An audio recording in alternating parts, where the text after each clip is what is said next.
আম্মুর মনে ভয় ঢুকে গেছে, একেবারে ভয় ঢুকে গেছে। তিনি ভাবছেন আমার শাশুড়ি বুঝি আমাকে ঘর জামাই বানিয়ে ছাড়বে। অথচ আমি তো জানি যে মানুষটা আমার জন্য এত কিছু করেছে, এত কিছু। কই, তিনি তো আমাকে ডেকে বলেননি শাকিব তুমি আমার বাড়িতে আসো। শাকিব, বাঘ একবার রক্তের স্বাদ পেয়েছে, এবার শুধু ওয়েট করো। হাতে টাকাটা যখন পাবে, টাকার উপর টাকা, লাভের উপর লাভ, তখন ওই শাকিরই এসব সো কল্ড মায়া মমতা ভালোবাসা থেকে বেরিয়ে চলে আসবে। এই বিয়েতে সবচেয়ে বড় বাধা আম্মা। আম্মা কখনোই রাজি হবেন না। যদিও আমাদের সবার চাপে, সবার অনুরোধে আম্মা মেনে নেন, আরশি কখনোই বিয়ে করবে না। আরশি মরে গেলেও কখনোই আমাকে বিয়ে করবে না। রিজু, মানুষের জীবনে তো মিরাকেল হয়, হয় না? হ্যাঁ হয়, but in this particular case miracle সম্ভব না, কোনো চান্স নেই। কেন?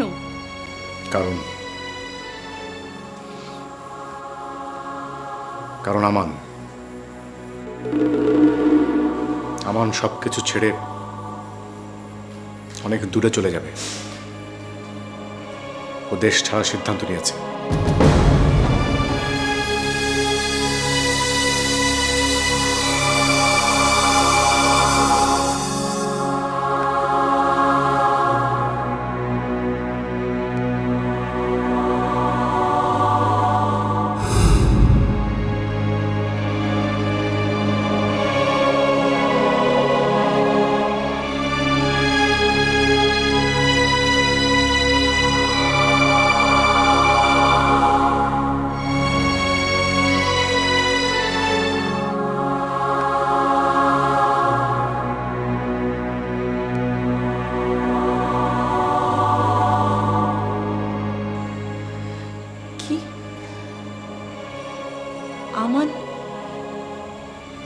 আমার দেশ ছেড়ে চলে যাবে?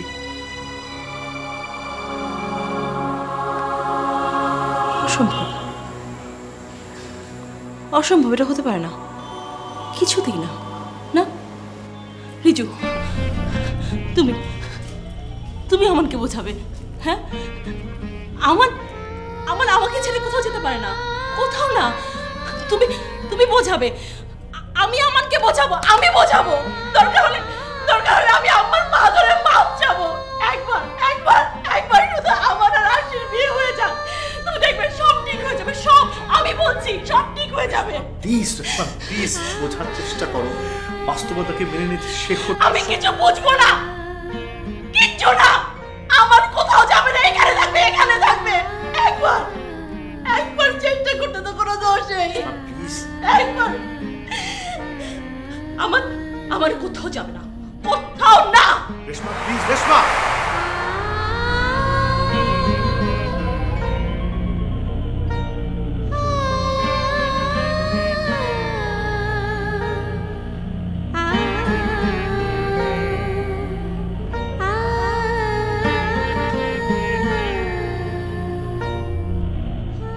আজ আবার একটা ঝামেলা হবে বাসায়। এরা কেন যে বোঝে না, এ বিয়ে কোনো বিয়ে না, এটা কোনোদিন সম্ভব না, কোনোদিন হবে না। আকাশ এবং মাটি যেমন এক জায়গায় মেলে না, না, কথাটা বলে আমি ভুলই করেছি। আমন যদি চলে যায় তাহলে সব দিক থেকেই মঙ্গল, সবার মঙ্গল।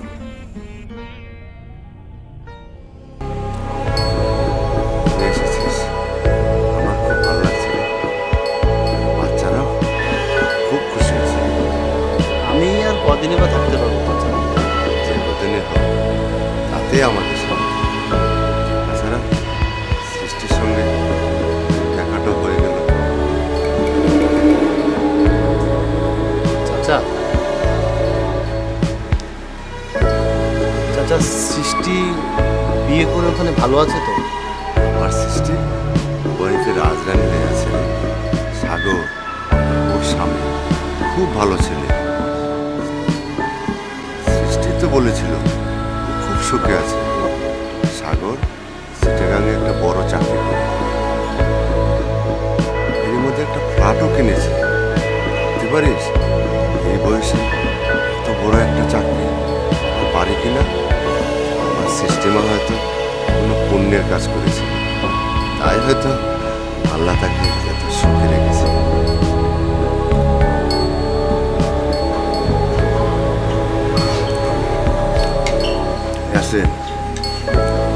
ডাক্তারটা খুব ভালো, ওষুধগুলো খেয়ে তাড়াতাড়ি জ্বর সেরে যাচ্ছে। সৃষ্টিকে ফোন করে একসময় বলে দিস আমার জ্বরটা সেরে যাচ্ছে, তাইলেও টেনশন করবে। আর যাওয়ার সময় যদি পারিস ওদের বাড়ি যাস। আর খুব ভালো মানুষ, এত বড় লোক, কোনো অহংকার নেই। আচ্ছা চাচা, এখন একটু ঘুমান, আমি বাইরে আছি, কিছু দরকার হলে আমাকে ডাকবে।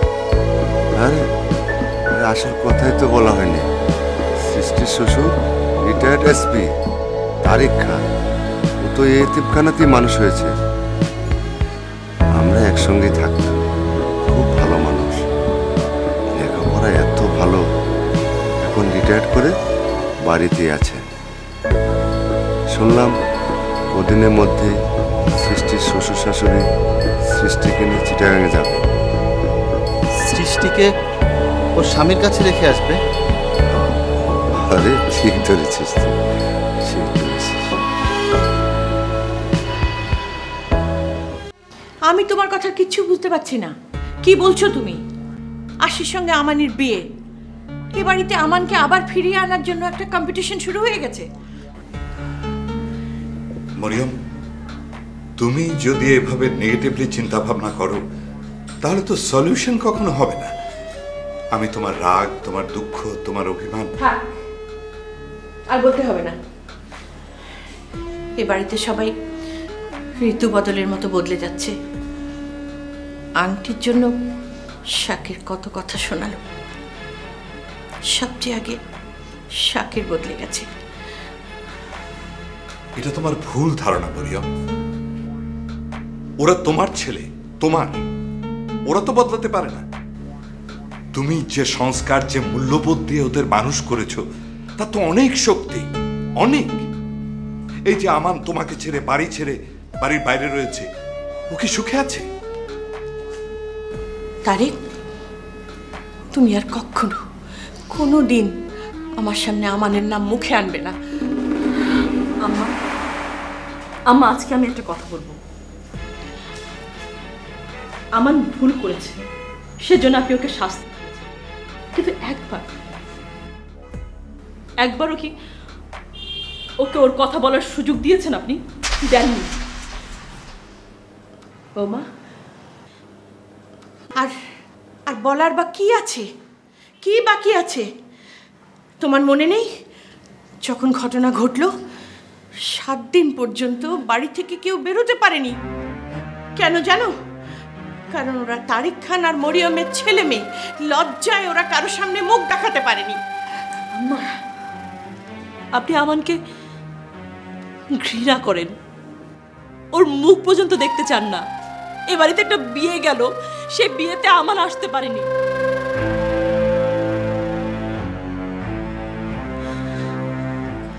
তারপরও কিন্তু লোকে অন্য কথা বলে। কি কথা বলে লোকে? বলে আপনি যেটা করেছেন সেটা লোক দেখানো নাটক, যাতে কেউ আপনার দিকে আঙ্গুল তুলতে না পারে।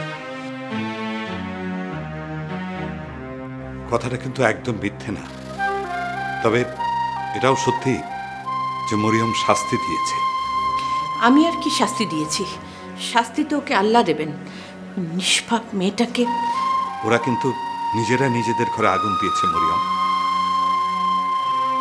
আমরা যদি ওদেরকে না থামাই তাহলে এই পাপের দায়ভার কিন্তু আমাদেরও নিতে হবে। আমান যেমন আমাদের ছেলে, ওর পাপের কিছুটা হলেও প্রায়শ্চিত্ত আমাদের করতে হবে। তেমনি আরশি যেটা করতে যাচ্ছে গুরুজন হিসেবে সেটা থেকে থামানোর দায়িত্ব কিন্তু আমাদেরই। And I believe আরশি যদি ওই বীরটাকে বিয়ে করে নিজের সর্বনাশ ডেকে আনে, তাহলে মরিয়ম, একদিন তুমিও তোমাকে ক্ষমা করতে পারবে না।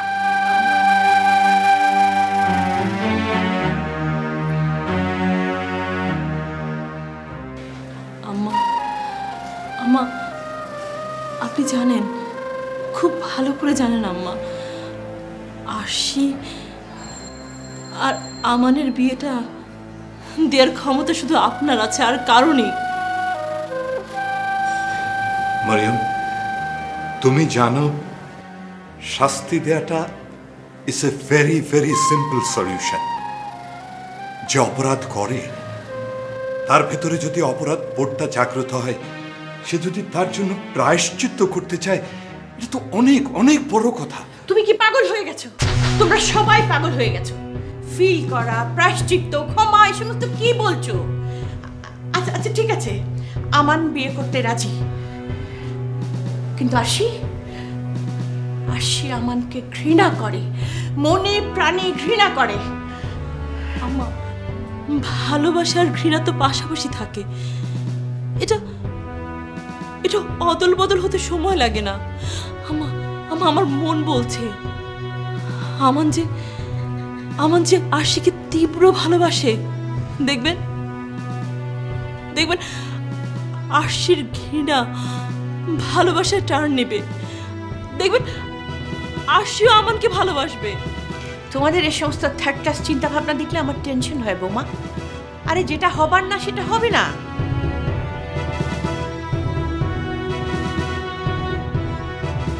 আমি ভাবছি আরশির বাবা যে বিয়েটা অ্যারেঞ্জ করেছেন সেটা কি করে আটকানো যায়। আরশিকে কোনো অবস্থায় ওরকম একটা বুড়োর সঙ্গে বিয়ে দেওয়া যাবে না। আরশির মতো একটা ভালো মেয়েকে। আর দয়া করে তোমাদের মূল্যবান সাজেশনগুলো তোমাদের কাছে রাখো। রুমে রুমে গিয়ে খিচুড়ি পাকিও না এক একজন, বুঝেছো? আর তারে তুমিও এদের কথা শুনে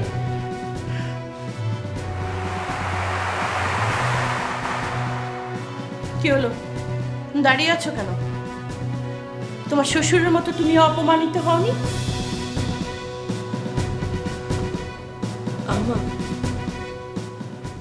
আম্মা, আপনি গুরুজন, আপনি যা বলবেন আমি তাই মানব। তবে আজকে একটা কথা বলেছি আম্মা, আরশি যদি ওই বুড়োকে বিয়ে করে তাহলে কিন্তু আপনি নিজেকেও ক্ষমা করতে পারবেন না, আপনি নিজেও অনেক কাঁদবেন। আম্মা, আপনার ছেলে আমান, ও আরশির জন্য সবকিছু করতে পারে, সবকিছু। ওকে যদি আপনি বলেন মরতে, ও মরে যাবে। ওকে যদি বলেন বিয়ে করতে, ওই আরশিকেও বিয়ে করবে। আপনি জানেন না আম্মা, আপনি জানেন না।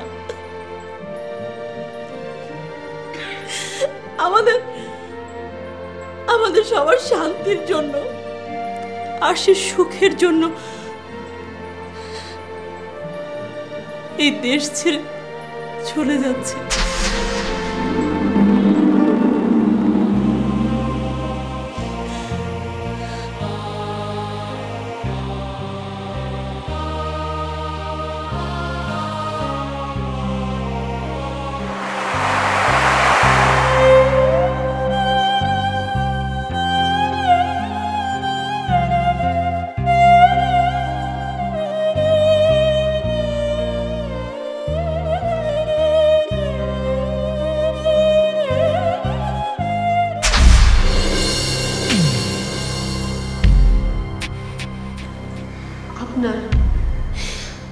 আপনার ওই মাস্তান ছেলেটা আমার জীবনটাকে শেষ করে দিয়েছে। আমার স্বপ্ন, আমার ইচ্ছেগুলো আগুনে পুড়ে ছাই হয়ে গেছে।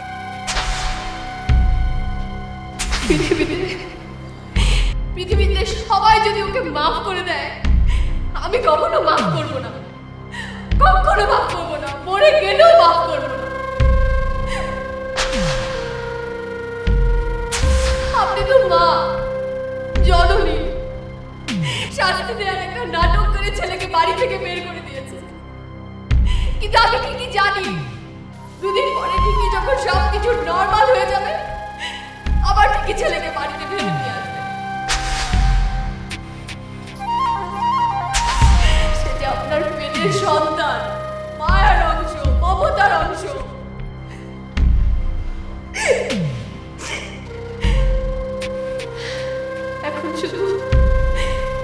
এখন শুধু নাটক করছেন, শাস্তি দেওয়ার নাটক।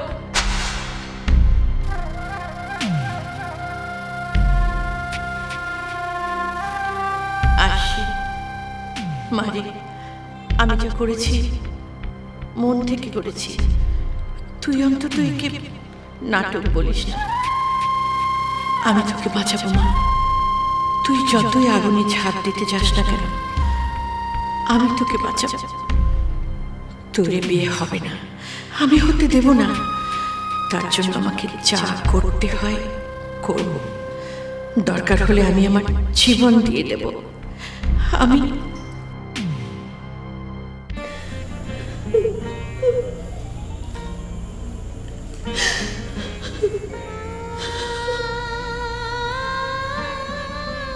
আমি জানতাম আম্মা এই সমস্ত কথাই বলবেন।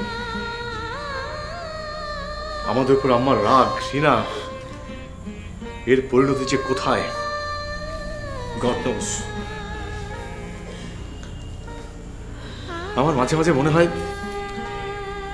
আমার কি না আম্মা একটু বেশি বেশি করে ফেললেন। রিজু দেখো, এখানে একটা জীবন মরণের প্রশ্ন। এভাবে একে অপরকে দোষ দিয়ে সময় নষ্ট করার মতো সময় নেই। দেখো, পুরনো কাসুন্দি থেকে কোনো লাভ নেই।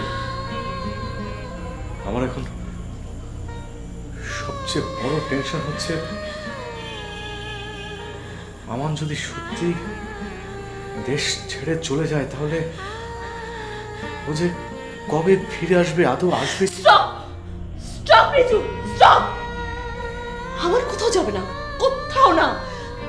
আমার এখানেই থাকবে, এখানেই থাকবে, ও কোথাও যাবে না।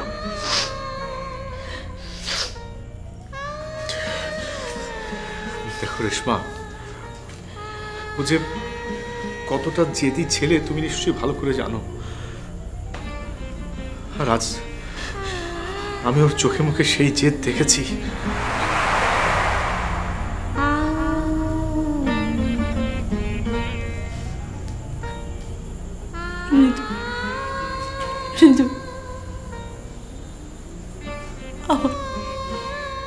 আমাকে বোঝাও, আমাকে যেতে দিও না, ওকে থামাও। আমাকে থামাতে পারে একমাত্র মানুষ। কে? আম্মা।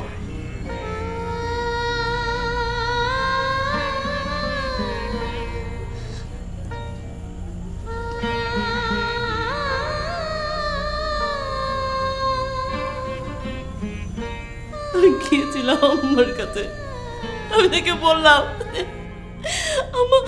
আম্মা আপনার ছেলে সারা জীবনের জন্য বিদেশ চলে যাচ্ছে, ওকে থামান।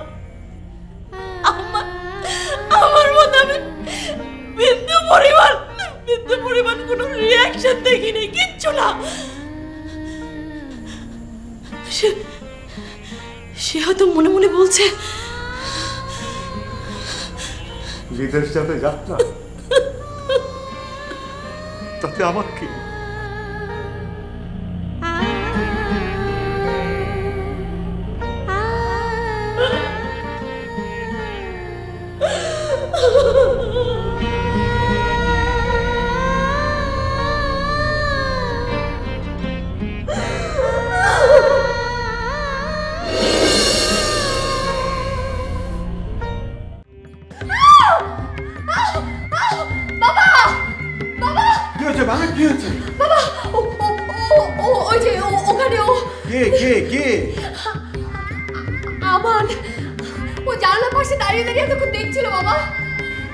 শোনো মা, তুমি যে এই বাড়িতে নতুন এসেছো, এবারের সিচুয়েশনের কিছুই তুমি জানো না।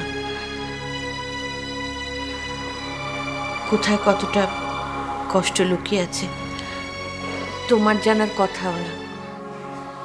আস্তে আস্তে সবই জানবে। তা অবশ্য থাকবে কেন? শাকিরকে তো আম্মু নিজের ছেলেই মনে করেন না। যদি মনে করতেন অ্যাটলিস্ট বিজনেসের টাকাটা ওকে দিতে পারতেন, কিন্তু সে টাকা উনি কাকে দিলেন? সাগর।